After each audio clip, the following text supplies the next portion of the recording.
হঠাৎ করে লাবণ্যর এত পরিবর্তন কেউই মেনে নিতে পারছে না। সেনগুপ্ত পরিবারের সকলেই বিরক্ত হয়ে যাচ্ছে লাবণ্যর এমন সিদ্ধান্ত আর লাবণ্যর এমন কাজকর্ম দেখে, কিন্তু লাবণ্যর উপরে কেউ কথাও বলতে পারছে না। এমনকি প্রবীর বারবার লাবণ্যকে বোঝাচ্ছে লাবণ্য যেটা করছে সেটা ভুল, তবুও লাবণ্য কোনো কথা শুনতেই রাজি নয়। লাবণ্যর একটাই কথা, যে নতুন সদস্য এসেছে সে তো খুবই ছোট, তার জন্য তো আমাদের এই সবকিছু করতেই হবে।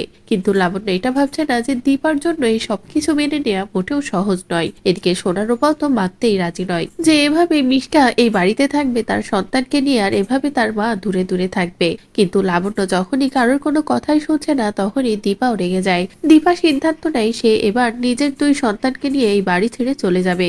এদিকে মিষ্টা তো পাকা প্ল্যান করে ফেলেছে কিভাবে দীপা আর তার দুই মেয়েকে এই বাড়ি থেকে তাড়ানো যায়, কিভাবে সূর্য আর দীপার মাঝে ডিভোর্স করানো যায়। আর এমন একটা পরিস্থিতি মিষ্কা দাঁড় করায় নিজের বাবাকে দেখে যে সত্যি দীপা আর সূর্যের মধ্যে ডিভোর্সটা হয়ে যায়। এরপরে দীপাও সিদ্ধান্ত নেয় যে সে আর কোনোভাবেই এখানে থাকবে না।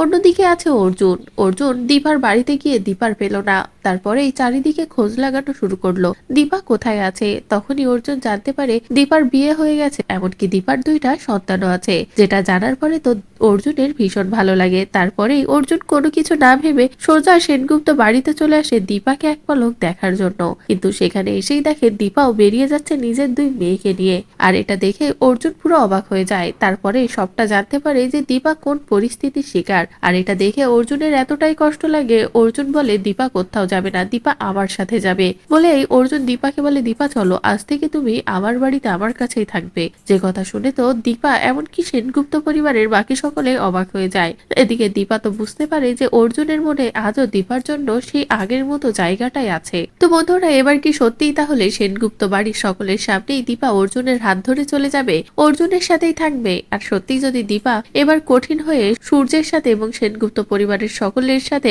এমন একটা কাজই করে, তাহলে সেটা দেখতে তোমাদের ঠিক কেমন লাগবে কমেন্ট করে জানাও। পরবর্তী আপডেট পেতে চ্যানেলটি সাবস্ক্রাইব করো।